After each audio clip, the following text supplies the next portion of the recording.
My name is Jim, and in today's video I'm going to talk about the top 5 things that I got out of stick control. Last year I went through the entire stick control book, spending 1 week on each page, and I really got a lot out of the book, and I got some unexpected learnings out of the book, and in today's video I'll share all that stuff with you. Also, I must say, when I was younger I had limited information about the book. I had heard at some point that John Bonham went through the first few pages between his hands and his feet. And I also, at one point when I was in college, overheard some people talking, and someone was saying, they were talking about accents and rebounds, and they said, stick control tightens you up, and accents and rebounds loosens you up. And after having gone through the book for over a year, really, I disagree with that, and I'll talk about some of those maybe misconceptions or negative impressions and how I feel about those now as I go through the video. So the first thing that I got out of stick control is really the obvious thing. It is control. After having gone through the book, I feel like I have a new way and a new awareness of the way that I work with my hands. It's really focusing on gravity and the weight of the stick, and in the case of the close roll sections, on downward pressure and being relaxed.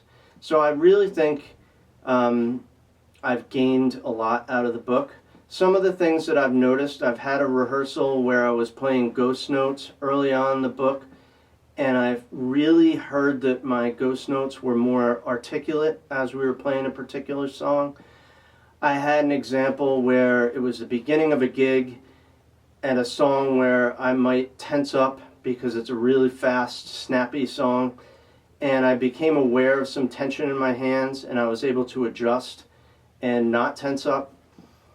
Recently, we've had some rehearsals in the band where the bass player was on vacation, and we were really focusing on the 2 front people and getting the guitars and the vocals correct.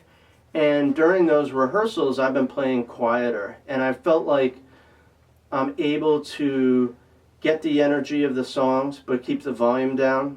So that's another benefit that I've seen. And finally, I had another rehearsal recently where someone needed us to play the song much slower than we normally play it because they were learning the song. And the same thing, I felt like I had a little mind space where I could really focus on the tempo and the volume, and I was just a little bit more in control. So I think that the book delivers on its promise in that regard. With respect to the thing that I mentioned earlier, I want to take a moment to talk about that misconception that stick control tightens you up. So I think there are some patterns that are very awkward in the book, and the trick is that you have to figure out the right way to play them so that you can be completely relaxed when you're playing them. I've spent time in another book called Master Studies, and in that book, there are some other sticking patterns. These are Joe Morello, it's a Joe Morello book. There are some sticking patterns that are very, very much designed to achieve accents and to work with how your body wants to move. And I think that there are stickings that you could say kind of loosen you up or lend themselves to the way your body wants to work. And there are also awkward stickings. But the key is to be relaxed all the time. So I'm going to show a couple clips. One is going to be an awkward pattern for me that I played earlier, and then I'll also play something out of Master Studies. This is an example of one of the patterns that I found awkward to play. In order to gain the benefit of control, it is important to practice all of these exercises to the point where they are very comfortable to play. If an exercise is tightening or tensing you up, you're doing something wrong. So here's an example from Master Studies.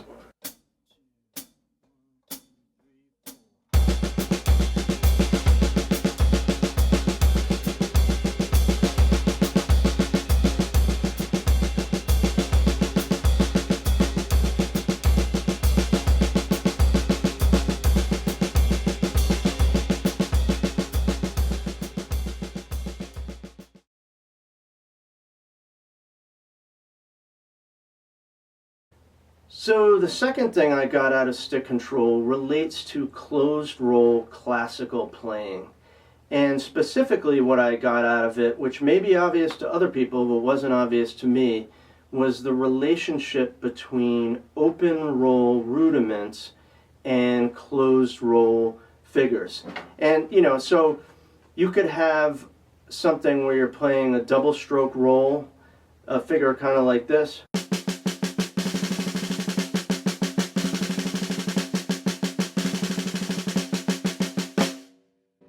And if you wanted to do the closed roll version of it, you would play it like this.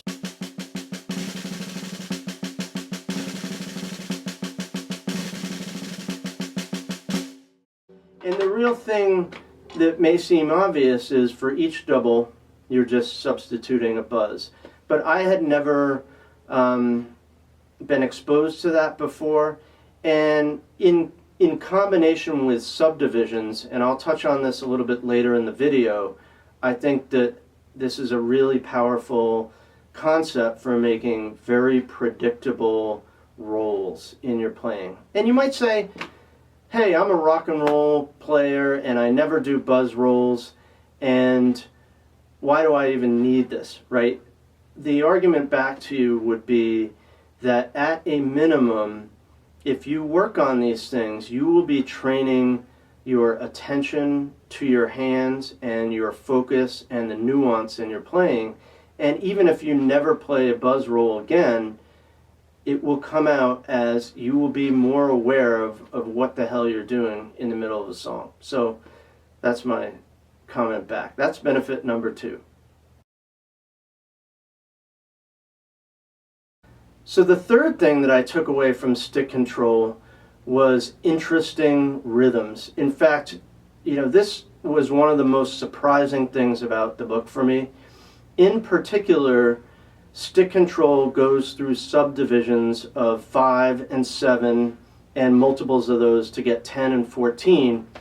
And when you combine those with other more common rhythms like eighth notes and triplets, you get some really, really interesting rhythms. And in fact, stick control, in my mind, is a polyrhythm book. And that is something I did not expect when I was first going through the book.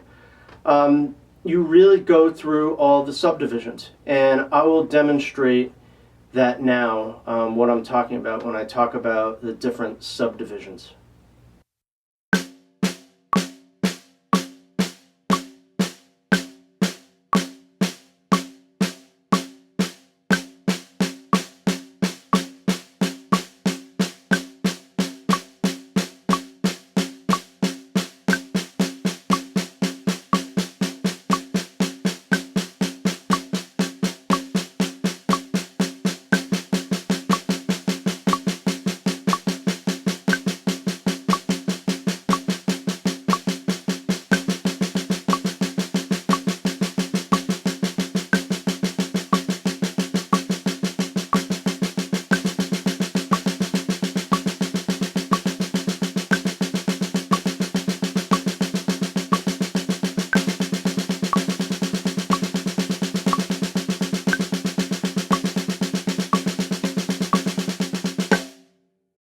So you just heard me go through all of the subdivisions at a constant tempo.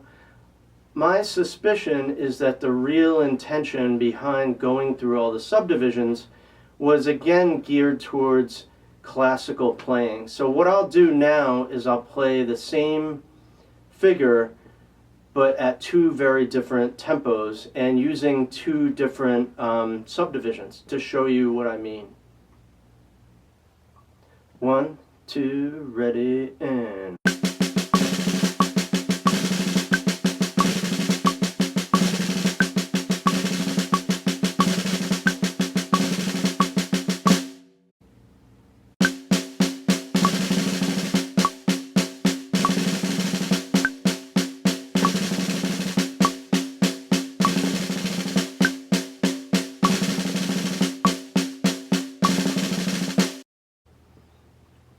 So finally, I'll mention that the beat that I used at the very introduction of this video was inspired by stick control. I was working on page 46, I think it was exercise 32, and I got this groove into my head, and I had to record it into my phone. So that's the beat that I played at the beginning of the video, and I'll play that for you again now, just so you can hear what I'm talking about, knowing that it's derived from the book. But again, I'll argue that even though some of this stuff is around classical playing, the things, the rhythms that you're getting into your head and the ability to concentrate and other benefits do not just apply to classical type playing.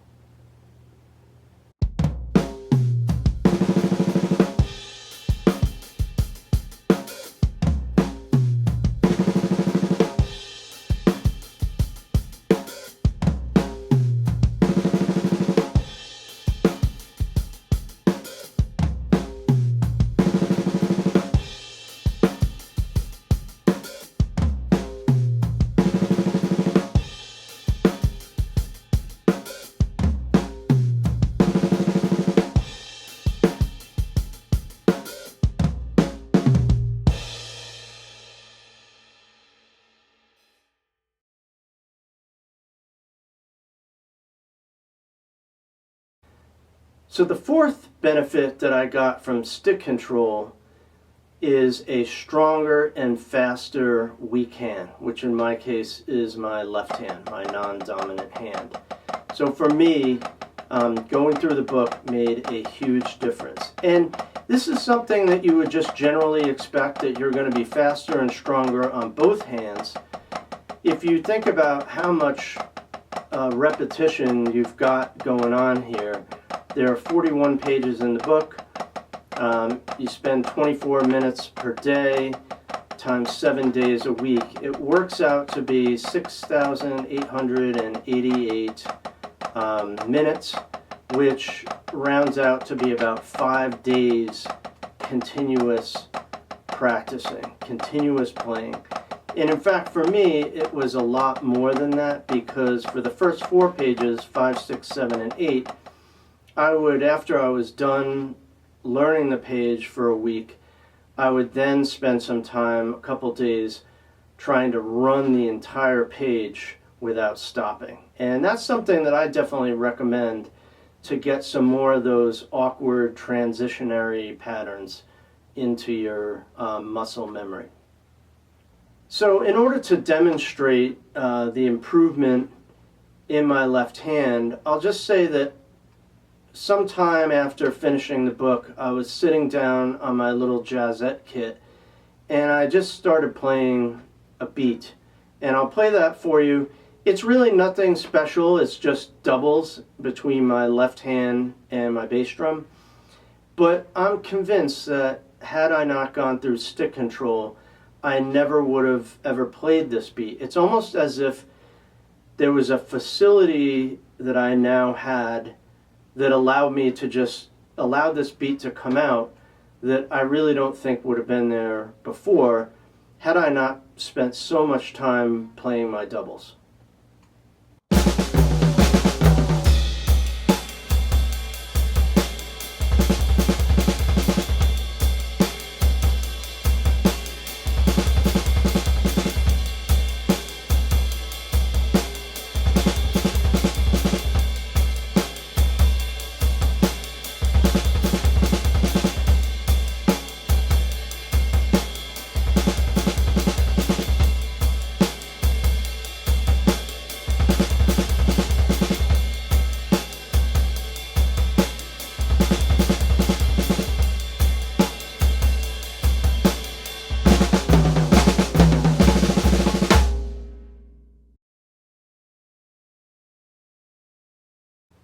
So the fifth main benefit that I got out of stick control is that doing stick control encourages healthy habits in one's life.